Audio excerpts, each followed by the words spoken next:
Essartier, directeur général de l'AGFIP, bonjour. Est-ce que vous pouvez me parler un petit peu des retombées suite à la première édition de ce salon Handicap, Emploi et Achat Responsable?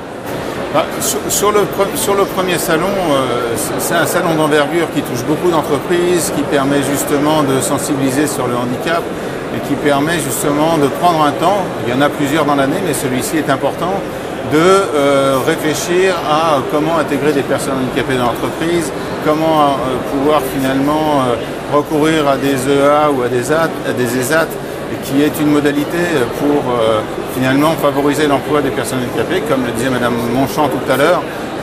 Pour certaines, c'est la voie possible de travail et donc il est important de pouvoir la favoriser. Pour les gens qui ne savent pas ce que c'est que les EA et les ESAT, vous pouvez nous expliquer?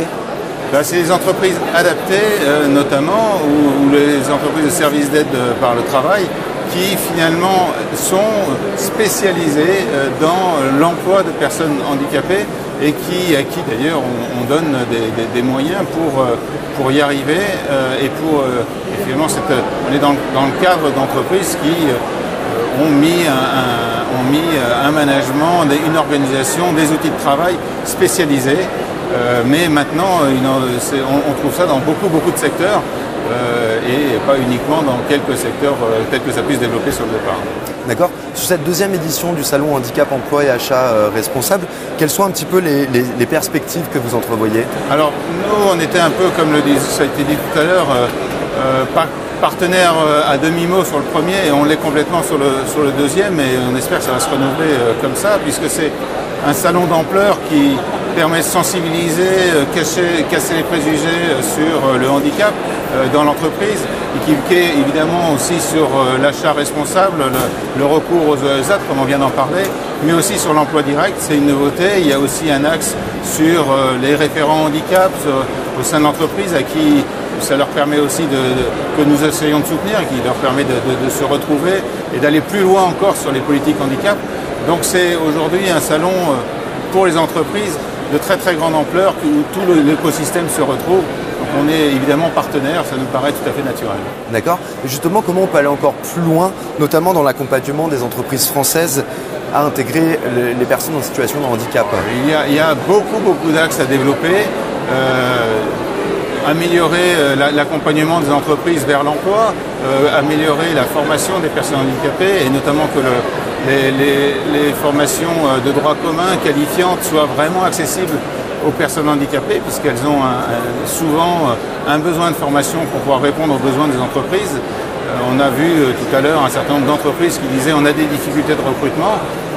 On a des difficultés de recrutement de personnes handicapées avec un niveau de formation suffisant, donc on a besoin de pousser là-dessus. C'est aussi travailler sur le maintien en entreprise et éviter justement que des personnes qui peuvent être en difficulté pour des tas de raisons, de maladies, de dégradation du handicap, de la situation, puissent se maintenir dans leur emploi grâce à des systèmes de compensation, puissent se maintenir dans l'entreprise, voire dans une autre entreprise, et donc d'accompagner et de sécuriser les parcours.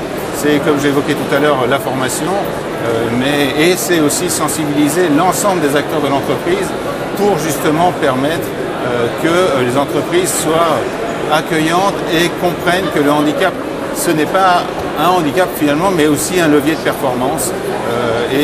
Aujourd'hui, même le handicap, finalement, conduire une politique handicap, c'est une manière parmi d'autres de conduire une politique managériale moderne et d'être dans l'innovation managériale. C'est manager la singularité, manager la différence. Ça a été dit tout à l'heure, c'est important, c'est dire montrer que la diversité est une source de performance. Le handicap peut aussi être une source de performance managériale, c'est apprendre à le vivre ensemble. Aujourd'hui, c'est très important dans notre société et l'entreprise est un acteur pour apprendre à le vivre ensemble. D'accord. Donc de la formation et de la communication. De la formation, de la communication, du management. Didier Essartier, directeur général de l'AGFIP. Merci beaucoup. Merci beaucoup à vous.